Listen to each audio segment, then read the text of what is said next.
කුලපති ස්වාමින් වහන්සේ මගේ දේශනය ඉංග්‍රීසි භාෂාවෙන් ඉදිරිපත් කිරීමට මා අවසර පතනවා.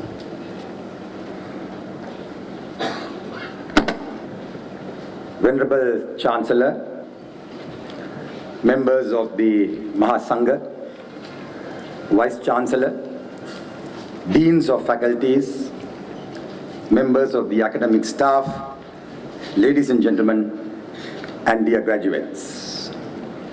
This graduation is yours. Today, you graduate from this hallowed university. As you celebrate this moment, you may sense an ending, a logical conclusion of an educational process that started in primary school, then secondary school, and thereafter the university, and now the culmination of your graduate studies. I suggest that there's another way of celebrating this moment today.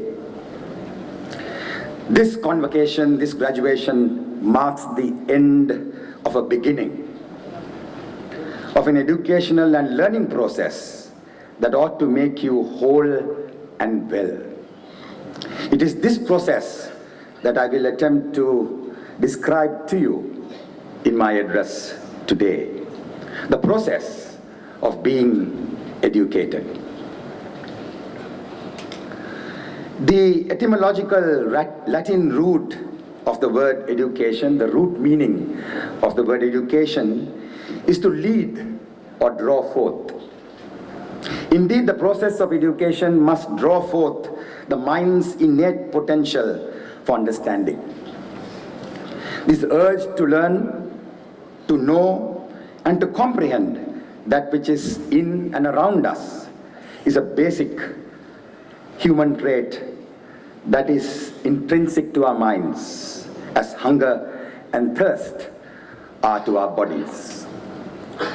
In an operational sense, education is a process through which a society passes on knowledge, skills, and values from one generation to another. Learning can be described as the acquisition of knowledge, skills, and values.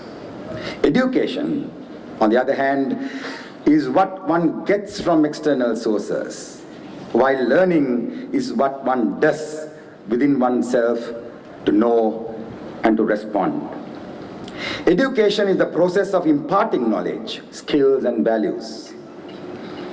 Learning is the process of adopting them. Turning to Eastern wisdom, the word sikha in the Buddhist literature has twin meanings of learning and of discipline. The very act of learning makes one disciplined in one's thoughts and action. The learner who pays total and uninterrupted attention to that which is learned will be disciplined. The disciple who learns thus is disciplined. The process of learning and one's exposure to education must be continuous. There is so much more to be known, and that which you know may no longer be valid.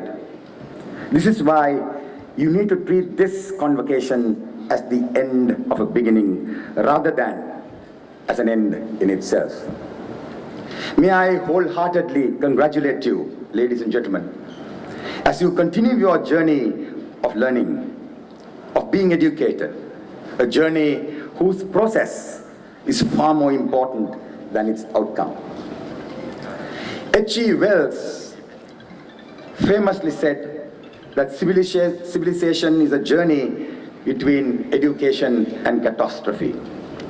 This hallowed institute recognized the centrality of education long before the Western world recognized the emergence of the knowledge society and placed knowledge at the epicenter of value creation in organizations wherever they are. Vidya Upatattang Setta is the motto, the guiding principle of this institute. Among all that arises, knowledge is the greatest. Indeed, What makes knowledge great? Is knowledge about knowing facts? Does it entail the development of skills and the living of values? Importantly, what is education for? The provision of education and the process of learning are necessarily based on a variety of factors. The economic and the social fabric of society, the complexity of interactions among societal actors, and the changing goals and frontiers of education are some of them. We have moved along, ladies and gentlemen, from an agricultural to industrial and then to the information and knowledge era. It has been said that the so-called knowledge age that has come upon us characterizes the way in which we live and work today. We must become knowledge workers and create value by utilizing the information and knowledge we have so diligently and painstakingly acquired through formal education and our life experience. In his recent book, A Whole New Mind by Daniel Pink argues that as a society, we have in fact gone beyond, we have transcended the knowledge age, and we are now in a conceptual age, where our problems no longer have a single verifiable answer. Pink argues that success in the industrial and knowledge age was mainly determined by a word that he coins, satocracy, a series of tests throughout the education system that required logic and analysis to isolate a single correct answer to complex problems. I'm certain that you too are subject to such tests of competence. Pink states that this does not meet the needs of the conceptual age, which has gone beyond the knowledge and information age. Today, the conceptual age requires creativity, innovation, and design skills more than any other. Pink asserts that, as many others have, that our education system and processes are still firmly geared towards the needs of an era that is past, the industrial and information age. It is as if our students are moving along an assembly line where we diligently instill mathematics, reading, and science skills, and then test them to see how much they have retained, making sure that they meet all the standards of production. Pink argues that today, a successful member of society must bring something more, something different to the table. Individuals are valued for their unique contributions and their ability to think creatively.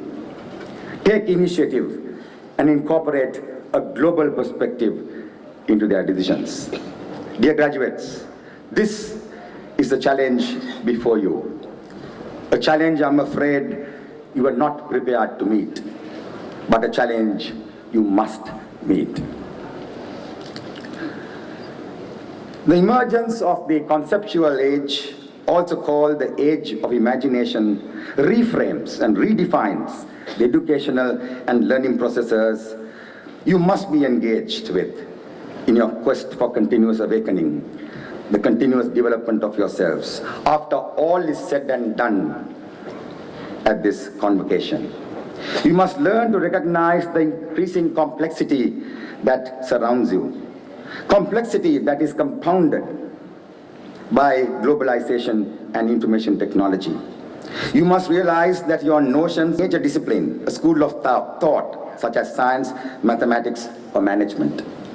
The second mind that you need to possess, the synthesizing mind. The mind that integrates ideas from different disciplines or spheres through a process of conceptualization. The third mind that you need to possess, the creating mind, that has the capacity to uncover and clarify new problems, questions, and phenomena. The respectful mind, the fourth mind, that is aware of and has an appreciation for differences among human beings and human condition. And fifthly and importantly, the ethical mind that is engaged in the fulfillment of one's responsibility as a worker and as a citizen. We need to possess these 5 minds if we want to excel in what we do as we move along. In this address, I have so far dealt with the changing landscape of education and the associated changes in learning. I thereafter referred to the need to fashion new responses in the new emerging landscape. The loaded, vexed question that I posed at the outset, what is education for, is left to be answered now at the end of my address, and I do so by design. Indeed, what is the central intent, the core purpose of education? This question has been keenly addressed in the philosophy of education. The distinction between intrinsic and instrumental value of education is at the heart of the debate on the value of education among policymakers, practitioners, and philosophers of education. If one values education for its own sake, then one espouses the intrinsic value of education. On the other hand, if one treats education as a means to an end, then one focuses on the instrumental value of education. Noam Chomsky defines his view of education in an enlightenment sense, in which the highest goal in life is to inquire and create. The purpose of education from this perspective is just to help people to learn on their own. It is you, the learner, who is going to achieve in the course of education, and it is really up to you to determine how you are going to master and use it. As an essential part of this kind of education is fostering the impulse to challenge authority, think creatively, create alternatives to well-worn models. This is the pedagogy of Chomsky. He defines the opposing concept of education as indoctrination, under which he subsumes vocational study and training. In this model, people have the idea from childhood. Young people have to be placed in a framework where they're going to follow orders and conform to a set pattern of actions.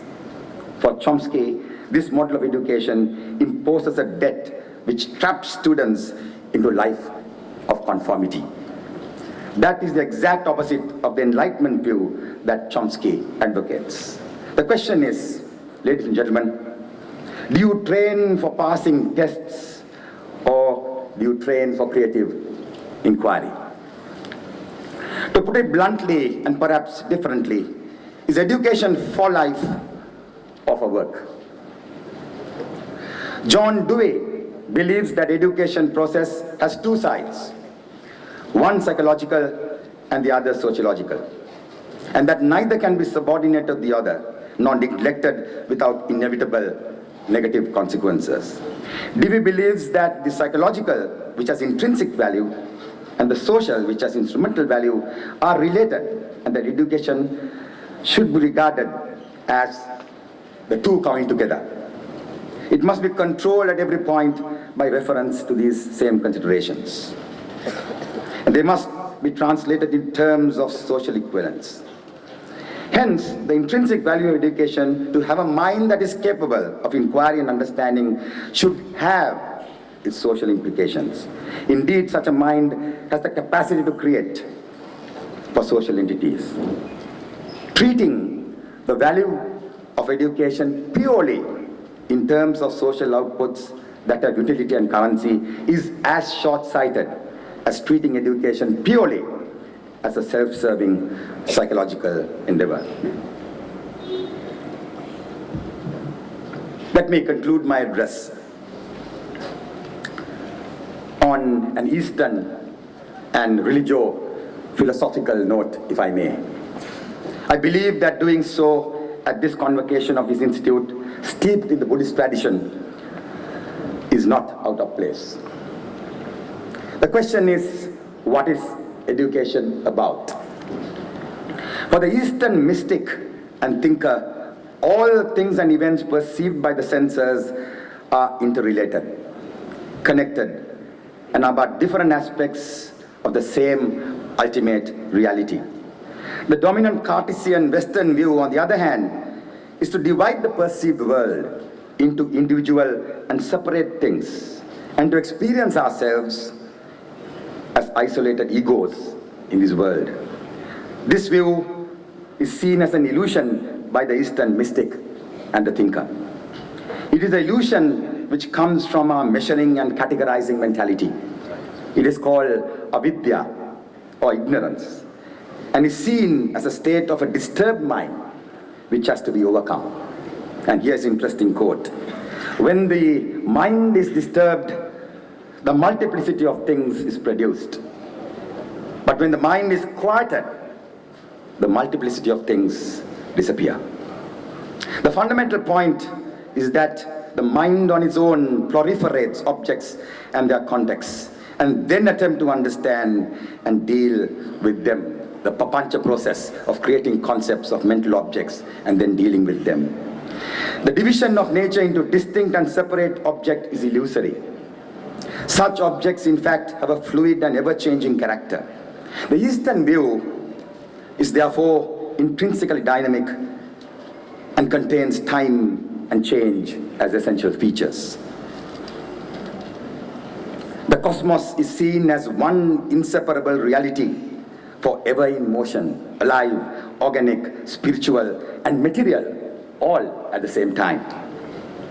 Seeing this reality of the world is the ultimate knowledge that will free us from the bondage of the ceaseless inquiry into things that do not really exist out there, but they do exist in here, in our ever-chattering minds. The still mind, therefore, is the mind that knows what remains to be known. Dear graduates, I wish you the very best in all your educational and learning endeavors. May your future learning make you whole and make you well. I thank you.